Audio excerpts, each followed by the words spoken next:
Vamos lá, então. Pessoal, bom dia. Estamos aqui de novo mais um mês para a gente fazer o nosso call. Como todos os meses, todo mundo que acompanha a gente sabe, eu vou começar falando, vou falar do mercado, da carteira. Depois o Nelson vai falar de cenário e de perspectivas aí. Acho que político também, vacinação, enfim, tem bastante coisa hoje.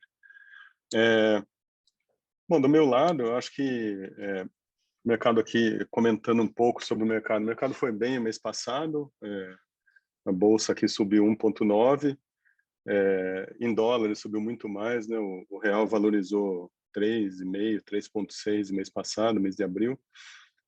Os mercados lá fora foram bem, S&P e Nasdaq subiram acima de 5%, as duas, 5 e por volta de 5, 5,5.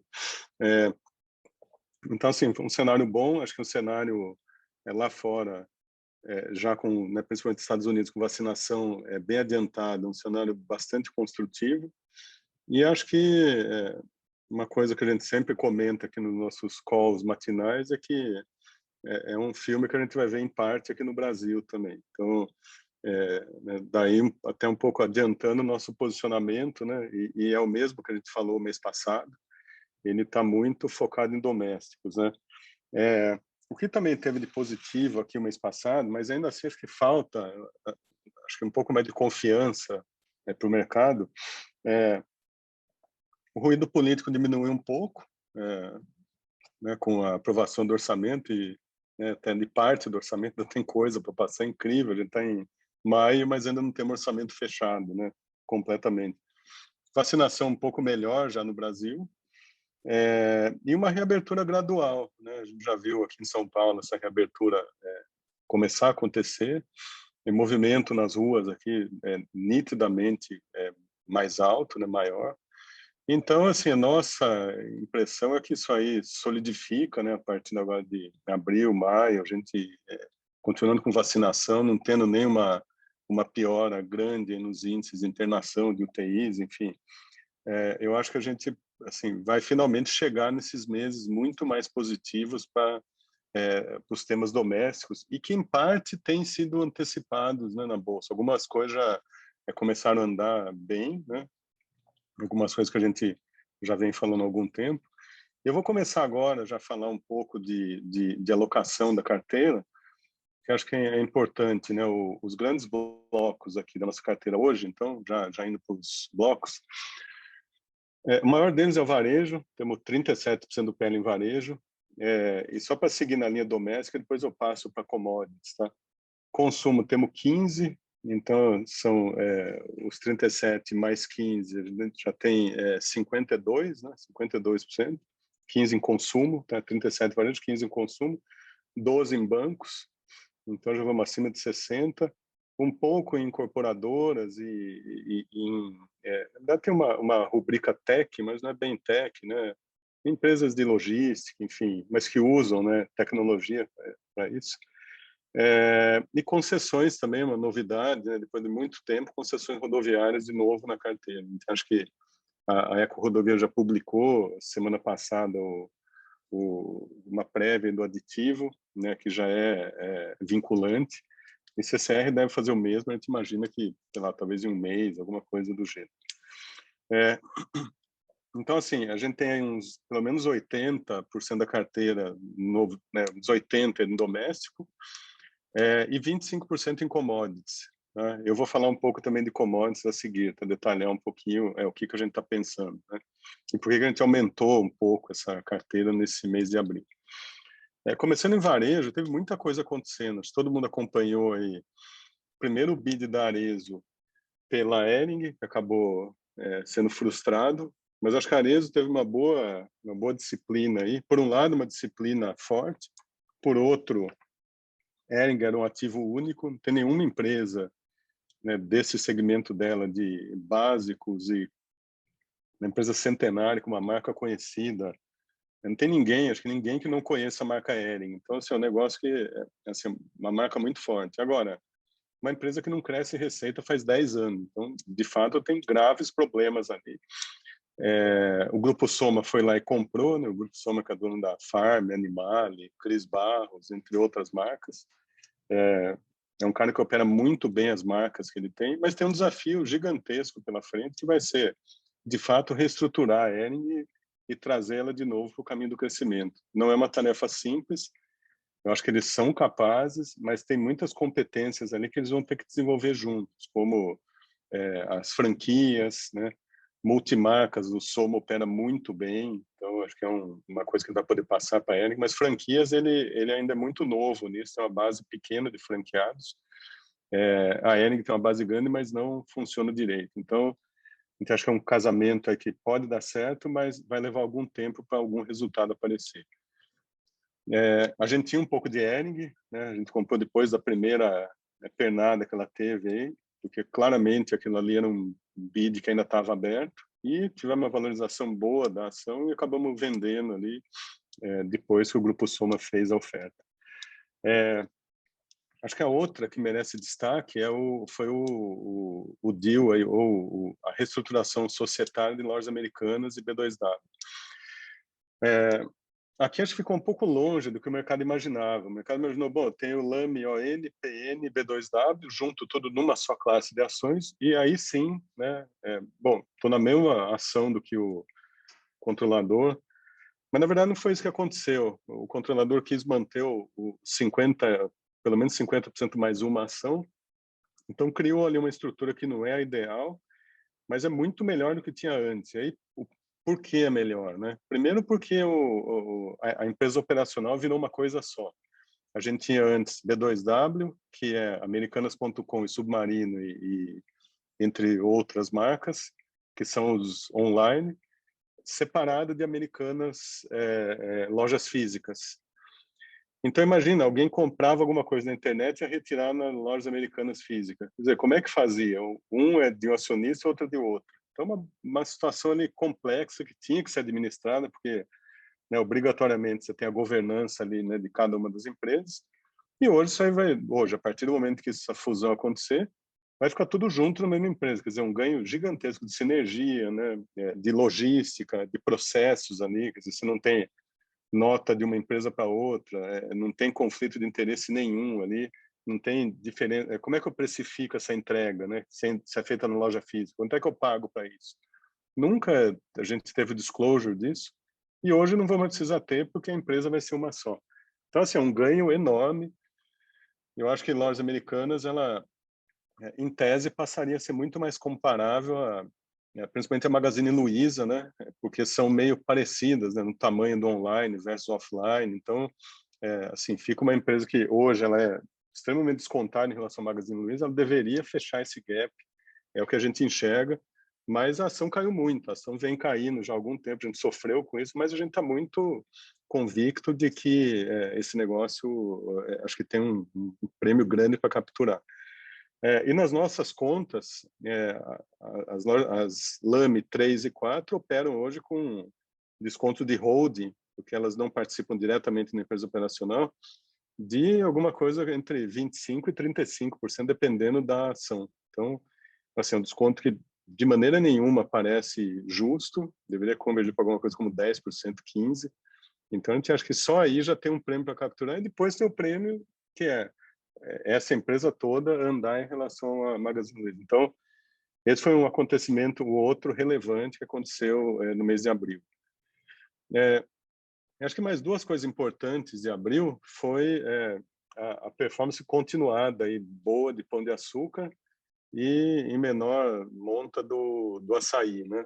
O Pão de Açúcar acabou sendo um dos destaques da carteira, né, no mês passado. Contribuiu bastante para a nossa cota, então a gente até já reduziu em parte essa exposição, mas assim, achamos que tem um prêmio incerto para capturar hoje, né? Tem uma parte que é venda da Cenova, que não depende do Pão de Açúcar, depende do Casino, então esse aí já é um risco um pouco maior ao qual a ação está sujeita hoje. Eu acho que no varejo é isso que tem de destaque, tá? Então, essa posição, né, como eu falei, é relevante. Passando para consumo, a gente tem uma posição de 15% do PL do fundo, a gente vem já falando há bastante tempo de CVC, a gente estava meio sozinho comentando isso. De fato, é o grande play de reabertura que nós temos, é CVC, porque é o mais claro, né? Todo mundo quer viajar. Se a gente fizer uma pesquisa aí, quer ir na loja, na Renner, comprar roupa ou quer viajar? Ah, quero viajar, né? Então, a CVC já começou a refletir um pouco disso. Acho que tem muito mais para vir ainda. Eu só queria voltar um pouco no varejo. Acabou passando para mim o comentário de Renner, que é uma posição que nós temos, que ela fez um aumento de capital grande. A gente gosta da empresa, acha que ela é uma empresa hoje, a gente enxerga como varejo físico e acha que ela vai andar com essa reabertura, né? Ela tem bastante para capturar assim que o fluxo voltar de verdade às lojas. Esse cheque em branco aí que ela pediu para melhorar a logística, melhorar a parte digital, tudo, enfim, é uma coisa que a gente acha boa, interessante, mas precisa ter gente lá para tocar. Essa é a nossa dúvida. Quem é que vai tocar isso aí? Como é que ela vai colocar isso aí para dentro? Qual que vai ser a importância dessa parte, né, online, de logística, enfim, tudo que se refere ao e-commerce, à omnicanalidade dela, como é que isso aí vai andar junto com as lojas físicas, né? Hoje ela tem já uma operação online, omnicanal, tal, mas isso aí precisa funcionar muito melhor do que funciona hoje. Então, é um desafio grande para ela, tá? Mas a gente está otimista com o case. Então, voltando para consumo, CVC foi o grande destaque aqui. E nós temos também uma posição em aérea, que é a Copa, né? Não é uma posição doméstica, mas a gente gosta mais, porque acho que não tem problema de balanço, como tem as empresas aéreas brasileiras. Então, um endividamento muito maior aqui do que lá fora. Então, essa posição de consumo é de 15% do PL. Depois eu vou falar quanto que cada um contribuiu para a nossa cota no mês passado. Depois, a seguir, bancos e seguros. A gente tem 12% do PL. Aqui, uma posição já muito antiga do fundo, que é o BPAC, né, BTG. Continuamos com ela, continuamos otimistas. E tem uma posição hoje pequena nos bancões. Trocamos Santander para o Bradesco e Itaú. A gente acha que eles têm um catch-up importante para fazer, né? Acho que negociam baratos. A gente tem que continuar acompanhando as safras de carteira, da inadimplência, mas a gente acha que isso aí converge para um nível mais baixo, assim que, assim, à medida que a economia continue recuperando. Acho que os principais são esses, e só um comentário aqui de concessões também, que ainda nossa posição não é tão grande, mas já é quase o tamanho que a gente gostaria de ter. A gente gosta bastante do case, principalmente da CCR, porque a gente acha que, primeiro que ele já comprou bastante coisa agora nesses leilões, comprou aeroportos, comprou CPTM, acho que tem mais coisa para vir aí, tem Dutra no fim do ano, então, assim, a CCR, de fato, tem um apetite grande aí para novas concessões ou renovação das concessões que ela já tenha, né? Renovação, digo, fazer o bid para comprar no leilão a concessão que ela já detém. E acho que o acerto com o Estado de São Paulo está muito próximo, o que dá um de-risking enorme para a ação. E, assim, aí acho que tem o upside fica muito mais livre para acontecer ao longo do tempo. Eu acho que é isso, tá, o que eu tinha de comentário. Eu vou agora só falar um pouco da só passando aqui agora para o net long da carteira. A gente está com 100% comprado, tem uma pequena posição em opções de índice, então isso aí vai para 106, tá, com a opção. E em relação ao mês passado, né, em abril, principais contribuições, a carteira de consumo, que é o principal nome, eu já falei que é CVC, contribuiu com 2,6% na cota, 2,6 pontos percentuais da cota. O varejo com 2,2%, o Pecar foi destaque aqui. E a carteira de commodities com 0,4%. Deixa eu voltar, eu acabei pulando a carteira de commodities, né? Eu fui para frente, mas eu volto aqui agora. Temos 26% em commodities, tá? São 3 grandes posições, Vale, Gerdau e Suzano. Assim, qual que é a nossa ideia aqui, né? A gente continua achando que elas estão muito mais próximas, as commodities, do topo, né? E de ter alguma realização do que continuar subindo, né? Quer dizer, acho que a probabilidade maior de realizar um pouco do que subir. Agora, considerando os dados das economias, né, principalmente Estados Unidos, China e agora Europa voltando a crescer um pouco mais forte, acho que dá uma sustentação grande de preços. Então, esses preços podem ficar onde estão, né, no nível elevadíssimo, por meses ou anos. Então, se ficar um ano nesse preço, a gente tem um free cash flow impressionante de todas essas empresas. Então, à medida que você vai passando os trimestres, vai acruando muito mais resultado por conta do preço alto e do câmbio ainda desvalorizado, para a gente faz sentido carregar posições um pouco maiores.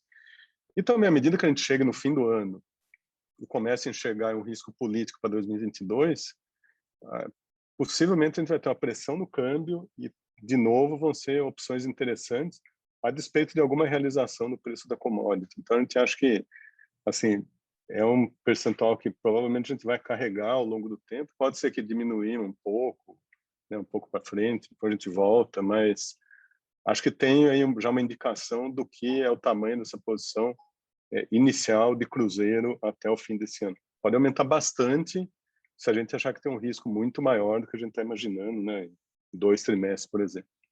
Tá, então esse foi só o meu comentário aqui para as commodities.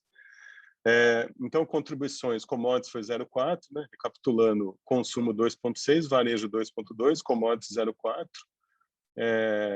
índice 0,4, e depois as perdas foram assim muito pequenas no mês, né? Em especial o consumo do delta dessa opção de índice, tá? Então perdemos aqui 0,7, isso aí, e um pouco em telecom, 0,6 de perda na posição em telecom. O resultado do fundo no mês foi de 3,9% de alta e acumulou 2,3% no ano de 2021. Bom, do meu lado é isso. Eu passo aqui para o Elcio e depois a gente vai para as perguntas e respostas. Bom dia, pessoal. Vamos seguir daqui, então. Vocês viram que a gente está positivo, né? Seguimos positivo. Acho que a gente tem uma janela aí, a janela vai se encurtando com o tempo. A gente tem olhado muito para o horizonte aí de 6 meses, um pouco menos, um pouco mais, tá? Vou falar um pouco por quê. Mas, assim, eu acho que é um ciclo bastante intenso aí nesses meses que a gente está entrando, tá? Eu vou tentar justificar aqui porque a gente está comprado e, assim, esse breakdown de carteira, né, que o Marcelo descreveu bem, tem 25, um pouquinho mais por cento de exposição em commodities, e o resto, assim, cavalos diversos, razões diversas, mas todos com alguma ciclicalidade doméstica aqui, tá? Eu acho que tem 3 razões para isso. A gente gosta do cenário global, a gente gosta da recuperação local aqui, isso é muito relacionado à vacinação. Mas vou começar do primeiro, eu acho que o mercado está barato.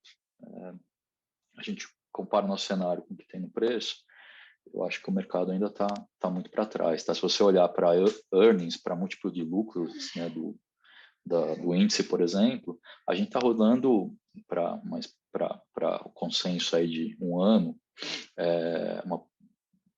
um múltiplo de 10 vezes earnings. Tá? Para vocês terem uma ideia, 10 vezes earnings nessa métrica, a gente teve lá nos últimos anos, a gente só teve 2 vezes. A gente teve lá no final de 2015, que foi o pior momento da Dilma, né? Economia numa espiral recessiva e sem perspectiva de impeachment, com riscos no sistema financeiro, bancos, etc., naquela época.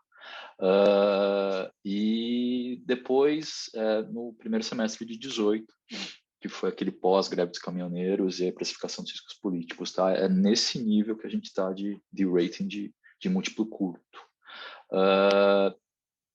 Parece um pouco descolado. Tem algumas razões para isso. Uma, o Marcelo mencionou bem, eu acho que quando você olha para commodities, realmente, conforme você vai andando, os preços das commodities andaram um bocado, das produtoras de commodity, conforme você vai chegando mais perto do topo do ciclo, o múltiplo fica comprimido. E ele provavelmente não vai abrir muito mais ao longo desse ciclo. Então, se olhar para preço contra earnings, esse negócio não vai mexer muito. O que pode acuar valor aqui é se você continuar entregando earnings nesse patamar. Quer dizer, se você, ao invés de fazer um pico muito agudo, você tiver um platô ou um período mais longo, a queda desse preço ser mais gradual. Então, interessa muito a dinâmica de atividade para esse período aí de 12 meses e a gente é animado com isso. Então, vou falar um pouco sobre isso. Outra coisa, então, commodities, talvez você não tenha um apelo do múltiplo, de repricing de múltiplo, mas você tem um apelo muito grande de ter mais earnings por mais tempo, que acho que foi o argumento que o Marcelo deu com razão. O segundo, você desce um pouco no índice, quando eu olho para domésticos, esses domésticos que têm ciclicalidade, pelo menos os que a gente cobre, o que a gente percebe? Que o desconto em relação ao múltiplo histórico, ponderando aqui pelo juro real, é muito parecido com o desvio que você tem do índice. Então, está tão barato, em média, quanto está o índice. Qual que é a diferença? A diferença é que a perspectiva de crescimento de receita e de earnings para esse período, para 12 meses nessas empresas, é abaixo. Está bem abaixo da do índice e, em muitos casos, abaixo do que o mercado projetava no pré-crise. Quer dizer, o mercado está com dificuldade de ver essa história de volta. A gente percebe isso nos números de PIB. Assim, tem muita gente no mercado falando em PIB abaixo de 3%, tá? Que eu acho que não parece ser o melhor cenário hoje. Eu vou falar um pouco sobre isso. Tá? Por que isso acontece? A pandemia. Basicamente isso. Aqui acho que tem um case de repricing, porque se você tira o risco da pandemia, você tira o risco de paradas sucessivas e você tem uma perspectiva melhor de crescimento de receita e earnings para os próximos 12 meses, tá? Que é muito importante. Um pedaço grande do nosso racional é a pandemia, que é central hoje nos preços, vai começar a migrar mais para cá. Tá? Então, vou falar das duas coisas aqui. O mercado está barato, eu acho que está barato do ponto de vista de commodities, e a gente precisa ter uma história global boa para sustentar isso, e está barato do ponto de vista de doméstico. E a gente tem que olhar essa história. Não é tanto o preço da commodity, acho que o Marcelo mencionou isso muito bem, mas é mais a longevidade da história, tá? Olhando para o bloco commodities. Olhando para o bloco dos cases domésticos aqui, olha, eu acho que você tem um monte de problemas na economia brasileira, você tem um problema fiscal que é gritante, você tem um encolhimento para aluguel, a gente sabe disso tudo. Mas o grande problema, olhando para essa métrica e para esse horizonte que eu estou falando aqui, de 6 meses, 1 ano, é a pandemia. Então, é isso que determina a maior parte dos preços aqui. Tá? Então, deixa eu contar um pouco das duas histórias. Falando de global, de commodities e impacto sobre o beta, eu acho que a gente tem que olhar para qual que é a dinâmica para o mundo. É muito diferente dos nossos últimos calls. O que eu acho que você tem hoje parece que o crescimento está começando a se espalhar um pouco mais, tá? O que a gente tem, assim, que é muito relevante? A gente tem juro real muito baixo ainda no mundo inteiro. Teve essa andada no começo de fevereiro para março, que incomodou o mercado caiu por causa disso. Mas desde então, se você olhar para as curvas, elas acomodaram. Assim, o problema não é tanto o patamar, o problema era a velocidade. De fevereiro para março, as treasuries abriram muito rapidamente. De lá para cá, elas estão meio de lado, um pouco para baixo. A gente olha para isso, o que a gente consegue perceber? Muita liquidez ainda. Tá? O juro real de 5 anos está em quase 1,9 negativo, 1,84. O low dessa história toda foi 1,9. Então, a gente está muito perto dos lows. Primeiro, acho que é bem relevante. Muita liquidez ainda. Quando eu olho para a história de inflação, eu vejo essas inflações longas aí, rodando a 2,3, 2,4. Olha, o Fed começou... Quando o Fed entregava 2% de inflação, essas inflações longas, aí, quinto, 10º ano, rodavam mais a 2,6, 2,7. Tá? Então, tem um espaço ainda para abertura dessa curva de inflação. Tá? E quando eu olho para atividade, sai do mercado, olha para atividade, para a US você está com 9 milhões de empregos, 8 milhões e meio de empregos ainda para trás nesse ciclo. Então, tem muita coisa aqui para fechar. Tá? A economia americana vai crescer rápido, mas você tem um hiato aqui no mercado de trabalho muito grande. Enquanto esse hiato não tiver sinais claros de que esse hiato está fechando de verdade, e a gente vai perto disso, eu não vejo o Fed se mexendo muito. Tá? O que a gente tem de novidade aqui, eu acho? A gente tem uma história muito forte para a US. Ainda vai ser esse trimestre vai ser espetacular para os Estados Unidos, porque tem o impulso fiscal mais a questão da vacinação e da normalização das rotinas lá, mas Europa vai começar a melhorar também. Então, o final desse trimestre e o começo do próximo para a Europa deve ser muito positivo. Tá? A Europa começou a acelerar a vacinação a partir de março. Lá teve um monte de problema lá de de supply nas vacinas, muita AstraZeneca com problema, mas agora elas ganharam uma escala, tem muito menos dúvida em relação à oferta de vacinas, estão vacinando numa escala bem mais rápida. Alguns países na margem já estão se vacinando em proporção da população em níveis mais perto dos Estados Unidos. A gente vai ter estão reabrindo, a gente vai ter uma história interessante. Acho que abril foi o ponto de virada, daqui para frente a gente tem uma história interessante. Então, é um crescimento que vai se espalhando. Essa história toda de crescimento global maior, emerging market vai acontecer também, mas no período posterior, mas essa história toda de crescimento global maior ajuda no crise de commodities. Tá? É verdade que China, você não tem muito mais crescimento marginal, ele está consolidando, diminuindo um pouco, tem um pouco de contração de crédito, tá? Mas ele é muito substituído por essa pernada grande que a gente vai ter de Estados Unidos e Europa, tá? Estados Unidos esse ano vai crescer mais do que 7%, ano que vem deve crescer entre 4% e 5%. A Europa vai crescer provavelmente 4% esse ano, e provavelmente algo perto de 4% ano que vem também. São números de crescimento que a gente nunca viu nesses lugares. Então, a gente vai ver, até por demanda, a gente vai vendo commodities andando. 2, essa é uma história de inclinação de curva global. Então, gradativamente, você vai ver essas curvas inclinando. Ela vem com expansão de demanda, expansão de earnings, mais inflação, e aí as curvas vão inclinando ao longo do tempo. Esse é um movimento positivo, esse é um movimento para você estar comprado. É importante ter posição nisso ainda. Tá? Eu acho que quando você olha para o ciclo global, faz sentido estar lá, e commodities acho que é um bom cavalo. Se a gente estiver errado, inclusive, commodities se protege um pouco, porque o grande problema agora, a gente está errado do lado da inflação. Se a inflação for muito rápida, subir rapidamente, commodities vão pegar isso daí em alguma medida, a gente vai estar errado nos demais casos, mas aí isso no compound da carteira aqui ajuda bastante. Então a gente gosta do case, ainda que a gente ache que os preços estejam perto do ciclo, essa generalização do crescimento global ajuda, tá? Do lado doméstico, eu acho que a grande história é a vacinação. Tá? Tem duas histórias aqui que são boas. Ainda que os números sejam muito ruins, ainda do ponto de vista de óbitos, hospitalizações, etc., a gente percebe que desde a primeira semana de abril, na margem as coisas começaram a melhorar. Tá? Vieram numa sequência boa, consistente, desde de meados de março, que a gente tem menos atendimento, por exemplo, por síndrome respiratória aqui na rede municipal, aqui hospitalar. Tá? Isso daí começa a virar uma redução de casos. Casos é uma variável muito difícil de traquear, porque casos é mal medido, tem muito delay. Mas veio com uma redução de casos, veio com uma redução de internação em enfermaria, e agora está melhorando a dinâmica das UTIs também. Tá?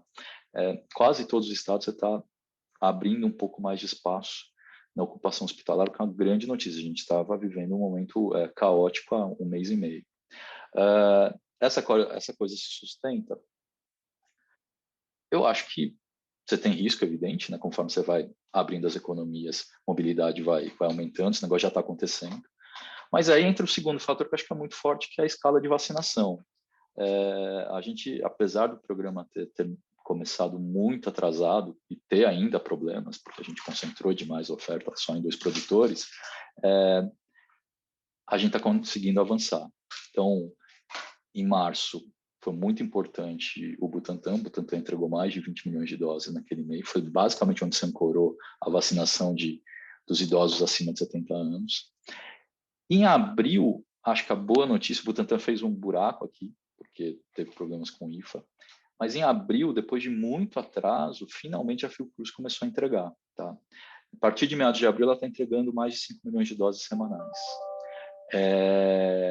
Na semana passada, na sexta, entregou mais de 6 milhões de doses. E ela já tem IFA para produzir até o começo de junho. Então, você tem menos dúvida em relação ao supply chain disso. Se a Fiocruz entregar e o Butantan estimado é pouco para esse mês, alguma coisa perto de 5 milhões de doses. Mas se a Fiocruz principalmente entregar, e mais essas doses que chegaram também da AstraZeneca de fora, essas importadas, a gente consegue vacinar mais de 20 milhões de pessoas esse mês, talvez um pouco mais, até 25 milhões. Se isso vale, a gente vai começar de novo a acelerar ainda mais vacinação em primeira dose, tá? A AstraZeneca são 90 dias. A gente está terminando de vacinar a população acima de 60 anos. Vamos entrar nas comorbidades. E só a população acima de 60 anos, que a gente termina de vacinar em primeira dose agora, esse contingente é responsável por mais 50% das internações já na P1 e 2/3 das mortes. Então, a gente está vendo, do ponto de vista da transmissão, melhorar. E eu acho que o que reforça isso, e aí para o estresse hospitalar, não estou nem falando do ponto de vista da transmissão, é para o estresse hospitalar, reforça isso, o fato de você ter vacinado, estar vacinando os idosos. Tá? Então, eu acho que a gente gradativamente, apesar de estar num patamar muito difícil, mas também por isso os preços refletem isso, a gente vai começar a ver melhoras significativas aí na dinâmica da pandemia. Tá? Se isso vale esse desconto que você tem de múltiplo e o que você está para trás de perspectiva de crescimento de earnings, vão corrigir. E é o que a gente quer pegar em vários cases, aí nesses 70% que a gente tem de cases com alguma ciclicalidade doméstica. Acho que esse negócio vem para preço nos próximos meses. Tá? Riscos, onde estão os riscos aqui? Eu acho que os riscos estão mais a médio prazo. Eu enxergo riscos de curto prazo, eles são relevantes, mas assim, eu acho que eles são menos importantes hoje. Por quê? Porque nos riscos de curto prazo, e o mercado está precificando um pouco isso ainda, olha esses prêmios do DI na parte intermediária, olha para esse dólar, tem riscos de, olha, putz, sei lá, o Paulo Guedes vai sair na semana que vem, mas acho que isso vai acontecer e isso é baixo. Assim, a definição do orçamento, quase definição, né, como o Marcelo disse, mostrou isso. No limite, o Bolsonaro não vai abrir mão do Paulo Guedes por enquanto, não dá. É o caminho que ele tem para o eleitor do centro. Todos os defeitos que o Paulo Guedes pode ter apresentado nesse período todo, não dá para abrir mão dele. E aí, o Paulo Guedes, onde ele riscou o chão, o risco que ele fez no chão lá, ele falou, olha, teto de gastos, não posso bagunçar institucionalmente o fiscal. Então, a coisa fica mais ou menos defendida. Tem uma exceção ou outra, mas assim, institucionalmente, o teto está defendido. Se isso vale, a gente não vai ter um problema dobrando esquina. E acho que é bom, porque vai tirar um pouco desse prêmio que tem na renda fixa, inclusive. Nosso problema está mais longe. Nosso problema está quando, se a gente estiver correto, você fizer essa recuperação, principalmente a economia americana tão rápida, talvez para o ano que vem, você já vai estar fazendo tapering. Muito provavelmente no começo do ano, talvez no final desse. E a discussão de tapering é alguma coisa que vai estar muito forte a partir do final do terceiro tri, tá? Entrando para o quarto. Aqui a gente tem que ver o que vai acontecer com as curvas. No final desse ciclo de aperto monetário, a gente vai estar falando alguma coisa, juro real que eu falei aqui que está em menos 0,85 no 10 anos, alguma coisa perto de 1,5%, 2% positivo. Tá? Se você for arbitrar o patamar que a gente está hoje no juro real e pegar esse choque de 200 bases ou 300 bases que a gente está falando aqui no juro real americano, lá na frente, a gente vai para mais 5% de juro real. Aí quebramos. Aí não adianta o teto de gasto. Aí você precisa fazer primário muito rápido. Tá? Então, nosso problema, na verdade, o grande risco está sincronizado com o que acontece na liquidez global. O resto acho que gera muita vol, é difícil, talvez cap um pouco do upside, eu concordo com isso. Mas o grande risco está ligado à mudança de precificação da renda fixa que você vai ter quando esse ciclo terminar. A gente fez um ciclo muito longo e muito agressivo agora nesse final de liquidez. Então, nessa hora que eu acho que a gente tem que ter um pouco mais de cuidado. O que o Marcelo adiantou já? Eu acho que isso é uma coisa que a gente vai ver ao longo dos próximos anos. A gente vai pegar essa volta, vamos pegar essa recuperação, temos bastante convicção de que ela está vindo. Mas conforme essas coisas vão vindo para preço, gradativamente a gente vai diminuindo um pouco o net long, vamos buscando heads, e eu acho que a composição da carteira é uma coisa importante. Talvez a história de commodities é uma história que tenha pernas mais longas, até, do que a história doméstica. Vai ser menos intensa daqui para frente, eu acho, a história doméstica é muito intensa, mas ela pode ter pernas mais longas, pode ser um bom lugar para estar. Tá? A gente vai buscar essa diversificação, então daqui a 6 meses provavelmente a história do fundo a posição do fundo vai estar muito diferente do que agora. Mas hoje, a grande distorção nos preços ativos, principalmente no mercado de equities, é a pandemia. Você melhorando essa dinâmica, eu acho que a gente vai para outro nível de preço, isso vai acontecer nos próximos meses. Vamos para a pergunta? Vamos lá. Vamos começar aqui. Eu acho que isso aqui é uma boa parte que você falou, mas vou fazer a pergunta. Ao confrontar fundamentos versus preços de ativos locais, o que deixa os gestores mais preocupados, perplexos? A. Juros reais de 10 anos acima de 4%. B. Inflações implícitas no mesmo período acima de 4,5%. Juros nominais próximos a 2 dígitos. Ou câmbio a 5,40 e conta corrente quase zerado. Quer começar, Elcio? Não, deixa eu responder. Acho que a mesma pergunta tem outros itens lá, eu já abranjo tudo aqui. Deixa eu falar outra aqui. Ao começar a desatar o nó, o mercado acreditava em solução. Qual desses 3 termômetros, né, que ele comentou acima, seria mais próximo de indicar sinal de alívio melhor do paciente? Qual deles deveria ser o último a ceder? Qual deveria impactar mais as alocações em bolsa da Safari? Vai lá. Então, qual que é o problema da renda fixa em moeda, eu acho? A gente, como você tem esse risco de curto prazo, ou quer dizer, o mercado ainda coloca esse risco, porque a discussão ainda está aí, de falar, bom, será que você não tem algum tipo de ruptura, algum problema no curto prazo? Está muito relacionado à dinâmica, olha, eu tenho uma pandemia correndo solta, tem uma pressão por gastos muito grande por causa dela, e eu tenho um cara defendendo só, pô, peraí, vamos devagar com a dor, que é o Paulo Guedes, tá aí, está mais enfraquecido no governo. Isso tudo, acho que é uma constatação, não diverge nada disso. O que acontece, assim, quando você tem isso, as dúvidas do fiscal começam a contaminar o câmbio. Então, mesmo com a atividade com o juro subindo, com a atividade tão para baixo, o câmbio continua seguindo, depreciando, e no ambiente assim que você está tomando choque positivo em termos de troca, commodities estão andando, e a gente vai fazer um superávit de balança comercial fantástico, vamos zerar a conta corrente, provavelmente vamos para superávit. Mesmo nesse tipo de ambiente, o câmbio vai depreciando. Então, as coisas estão mais relacionadas. O câmbio anda, as inflações implícitas andam, e a curva fica com prêmio. Eu acho que um pedaço disso, se a pandemia melhorar, sai. Não vai sair muito, porque a gente tem um problema fiscal. Tá? Mas um pedaço disso sai. Eu apostaria nisso? Não. A gente tem poucos bons likes na carteira, né, Marcelo? O que a gente tem, acho que agora são as concessionárias. Porque é um trade mais curto e tem trigger, esse daí tem aditivo. Eu não acho que a amassada de curva é um grande driver para conduzir portfólio. O grande driver é a pandemia. E aí a recuperação das empresas, conforme você vai normalizando. Essa é a grande porrada. Tá? E aí eu acho que não está na renda fixa. Está no nosso mercado de ações aqui. O que vai acontecer se em algum momento, quando os cases ficarem mais maduros, talvez a gente possa pensar em hedges, talvez na moeda.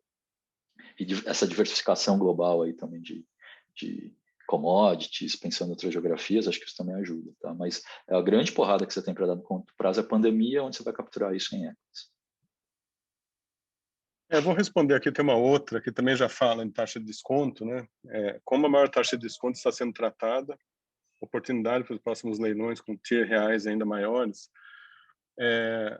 As taxas têm vindo boas, né, nos leilões que tem acontecido. A gente sempre usa, óbvio, uma taxa livre de risco de longo prazo, né? Pode ser um prédio de 10 anos aí que está acima de 8,5. E acho que, como o Elson falou, a gente não gosta do carrego desse negócio, né? Por isso que a gente não tem setor elétrico na carteira. A gente acha que, assim, dado que você não tem crescimento, você não tem eventos, não faz sentido estar num bond proxy hoje. Por que a gente está? Porque tem os reequilíbrios, tem os leilões acontecendo, né? Semana passada você recolocou para dentro ativos aí que vão demandar mais de 8 bi de capex. Então, é uma empresa que de fato vai crescer bastante nesse ciclo aqui de concessões. E ainda tem o acerto com o Estado de São Paulo, que deve sair aí, como eu falei, acho que, sei lá, coisa de 1 ou 2 meses. Então, por isso que a gente está bastante animado ainda com esse setor. Uma outra para você aqui, Marcelo. Perspectivas para Via Varejo.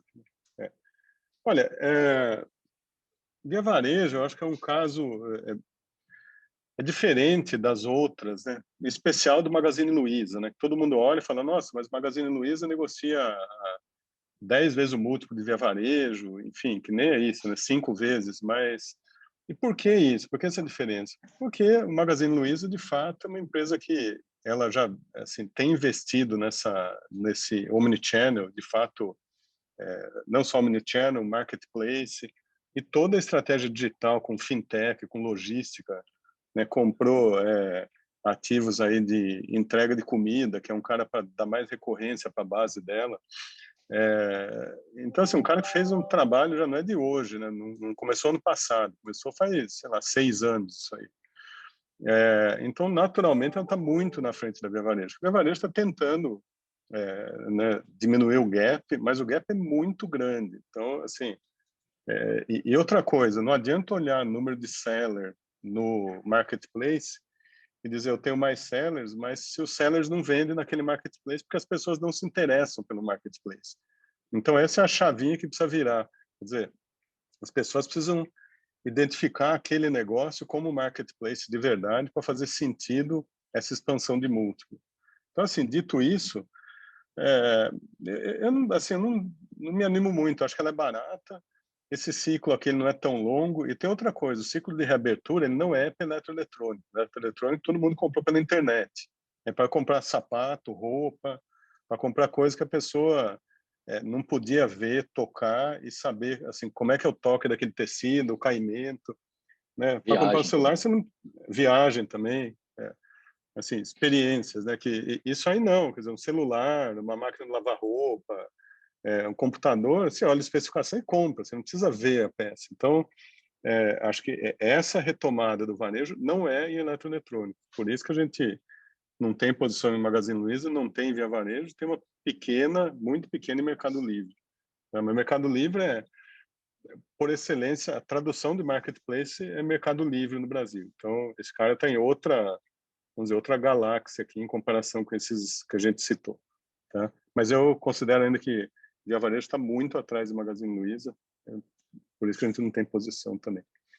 A próxima aqui é para o Elson. O que você espera do Copom para amanhã? Eu acho que ele vai dar 75, ele já falou que vai dar 75, né? Não é tanto essa a discussão é se ele vai manter o ajuste parcial, que é lá nas terminologias do Copom, uma figura que ele incorporou quando começou a subir juros, para dizer que ele não vai direto para taxa neutra.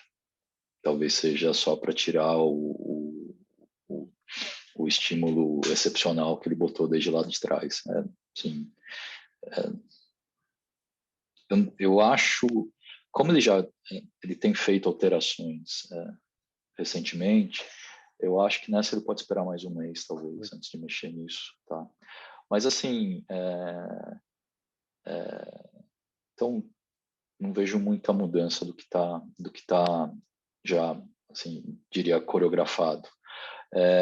O que eu acho que é relevante, assim, para os nossos cases, esse ambiente de que os juros vão subindo ao longo do tempo. Não tem muito jeito. E o terminal dessa história vai ser determinado pelo fiscal, tá? Então, ele vai espalhando isso ao longo do tempo. O terminal é dado pelo fiscal, a gente não tem muita clareza sobre isso. O que eu consigo dizer se isso fosse um ciclo normal, sem pandemia, que a gente estaria olhando para a atividade, para os drives de política monetária, etc., o Copom seria mais relevante para o mercado de ações. Hoje, com a distorção de preços que a pandemia gera, eu acho que não. Então, não é isso que vai fazer tanto preço, pelo menos não no curto prazo. Tá? O efeito acumulativo, onde ele vai terminar, acho que é relevante. Mas a gente não vai ter uma pinta boa disso nesse Copom, não. Vou fazer a última aqui. A queda da massa salarial e o aumento do desemprego não preocupam, visto que estão comprados em varejo? Quer falar, Elson? Falo. Acho que preocupa, verdade. Acho que isso é uma coisa que incomoda ao longo do tempo. Faltou, quando eu estava falando de recuperação, foi boa essa pergunta aí, que faltou dar um pouco de número aqui. A gente mexeu nos números de PIB agora, esses 2 últimos dias. Por quê? Para cima, a gente está com mais de 4% de crescimento para esse ano, vamos para 4,1%. E incorporando uma volta gradual lá mais para o fim do ano, exatamente porque o mercado de trabalho recupera devagar, tá? Mas no primeiro momento, a grande porrada é a normalização de atividade, em algum grau. Você diminuir o impacto direto que a pandemia tem sobre as atividades, que eu acho que é algo que vai acontecer nesses próximos meses. Esse negócio já está acontecendo, se você olhar para a mobilidade, ela está abrindo já. Então, a queda foi menor, mesmo com retirada do auxílio, mesmo com os lockdowns, a queda foi significativamente menor e a volta está vindo um pouco mais rápida, tá? A economia brasileira melhorou muito nisso? Não. O que está acontecendo é, assim, você botou um elefante gigantesco na sala, que a pandemia está tirando e a economia está recuperando. A velocidade dessa volta é dada pela evolução da pandemia. A gente acha que tem números melhores aí.